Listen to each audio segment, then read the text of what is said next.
Mr. Meek Plays Polo by Clifford D. Simak. Mr. Meek was having his troubles. First, the educated bugs worried him. Then the welfare worker tried to stop the ring rat's feud by enlisting his aid. And now he was a drafted space polo player, a fortune bet on his ability at a game he had never played in his cloistered life. Chapter 1. The sign read, Atomic motors repaired, busted plates patched up, rocket tubes relined, wheeze in, whiz out. It added, as an afterthought, in shaky, inexpert lettering, we fix anything. Mr. Oliver Meek stared owlishly at the sign which hung from an arm attached to a metal standard sunk in solid rock. A second sign was wired to the standard just below the metal arm, but its legend was faint, almost illegible. Meek blinked at it through thick-lensed spectacles, finally deciphered its scrawl. Ask about educated bugs. A bit bewildered but determined not to show it, Meek swung away from the signpost and gravely regarded the settlement. On the chart it was indicated by a fairly sizable dot, but that was merely a matter of comparison. Out Saturn way, even the tiniest outpost assumes importance far beyond its size. The slab of rock was no more than 5 miles across, perhaps even less. Here in its approximate center were 2 buildings, both of almost identical construction, semi-spherical and metal. Out here, Meek realized, shelter was the thing. Architecture merely for architecture's sake was still a long way off. One of the buildings was the repair shop which the sign advertised. The other, according to the crudely painted legend smeared above its entrance lock, was the Saturn Inn. The rest of the rock was landing field, pure and simple. Blasters had leveled off the humps and irregularities so spaceships could sit down. 2 ships now were on the field, pulled up close against the repair shop. One, Meek noticed, belonged to the Solar Health and Welfare Department, the other to the Galactic Pharmaceutical Corporation. The galactic ship was a freighter, ponderous and slow. It was here, Meek knew, to take on a cargo of radiation moss, but the other was a puzzler. Meek wrinkled his brow and blinked his eyes, trying to figure out what a welfare ship would be doing in this remote corner of the solar system. Slowly and carefully, Meek clumped toward the squat repair shop. Once or twice he stumbled, hoping fervently he wouldn't get the feet of his cumbersome spacesuit all tangled up. The gravity was slight, next to non-existent, and one who wasn't used to it had to take things easy and remember where he was. Behind him, Saturn filled 1/10 of the sky, a yellow, lemon-tinged ball, streaked here and there with faint crimson lines and blotched with angry, bright green patches. To right and left glinted the whirling, twisting, tumbling rocks that made up the inner ring, while arcing above the horizon opposed to Saturn were the spangled, glistening rainbows of the other rings. Like dewdrops in the black of space, Meek mumbled to himself, but he immediately felt ashamed of himself for growing poetic. This sector of space, he knew, was not in the least poetic. It was hard and savage, and as he thought about that, he hitched up his gun belt and struck out with a firmer tread that almost upset him. After that, he tried to think of nothing except keeping his 2 feet under him. Reaching the repair shop entrance lock, he braced himself solidly to keep his balance, reached out and pressed a buzzer. Swiftly the lock spun outward, and a moment later Meek had passed through the entrance vault and stepped into the office.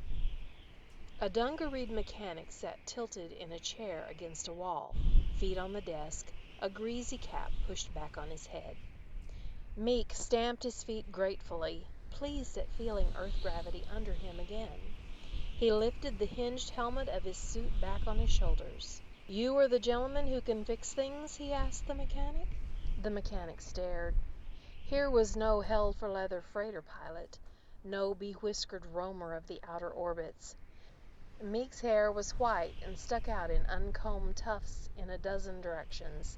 His skin was pale. His blue eyes looked watery behind the thick lenses that rode his nose. Even the bulky spacesuit failed to hide his stooped shoulders and slight frame. The mechanic said nothing. Meek tried again. "I saw the sign. It said you could fix anything, so I—" The mechanic shook himself. "Sure," he agreed, still slightly dazed. "Sure, I can fix you up. What you got?" He swung his feet off the desk. "I ran into a swarm of pebbles," Meek confessed. "Not much more than dust, really, but the screen couldn't stop it all." He fumbled his hands self-consciously. "Awkward of me," he said.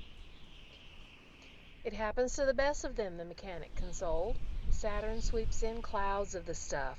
Very thick when you reach the rings. Lots of ships pull in with punctures. Won't take no time." Meek cleared his throat uneasily.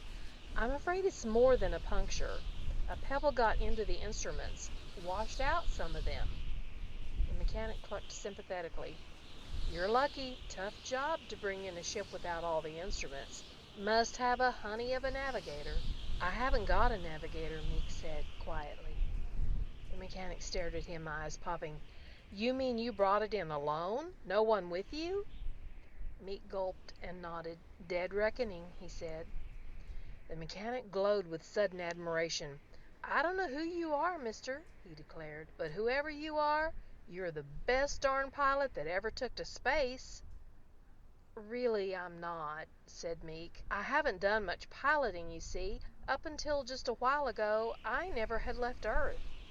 Bookkeeper for lunar exports." "Bookkeeper?" yelled the mechanic. "How come a bookkeeper can handle a ship like that?" "I learned it," said Meek.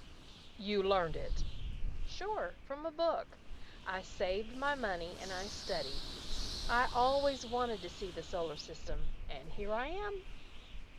Dazedly, the mechanic took off his greasy cap, laid it carefully on the desk, reached out for a spacesuit that hung from a wall hook. "Afraid this job might take a while," he said, "especially if we have to wait for parts. Have to get them in from Titan City. Why don't you go over to the inn? Tell Mo I sent you. They'll treat you right." "Thank you," said Meek, "but there's something else I'm wondering about. There was another sign out there, something about educated bugs." "Oh, them," said the mechanic. "They belong to Gus Hamilton. Maybe belong ain't the right word because they were on the rock before Gus took over. Anyhow, Gus is mighty proud of them, although at times they sure run him ragged. First year they almost drove him loopy trying to figure out what kind of game they were playing." "Game?" asked Meek, wondering if he was being hoaxed. "Sure, game. Like checkers. Only it ain't. Not chess neither. Even worse than that. Bugs dig themselves a batch of holes, then choose up sides and play for hours. About the time Gus would think he had it figured out, they'd change the rules and throw him off again." "That doesn't make sense," protested Meek. "Stranger," declared the mechanic solemnly, "there ain't nothing about them bugs that makes any sense. Gus Rock is the only one they're on. Gus thinks maybe the rock don't even belong to the solar system. Thinks maybe it's a hunk of stone from some other solar system. Figures maybe it crossed space somehow and was captured by Saturn, sucked into the ring. That would explain why it's the only one that has the bugs. They come along with it, see?" "This Gus Hamilton," said Meek. "I'd like to see him. Where could I find him?" "Go over to the inn and wait around," advised the mechanic. "He'll come in sooner or later. Drops around regular, except when his rheumatism bothers him, to pick up a bundle of papers. Subscribes to a daily paper, he does. Only man out here that does any reading. But all he reads is the sports section. Nuts about sports, Gus is."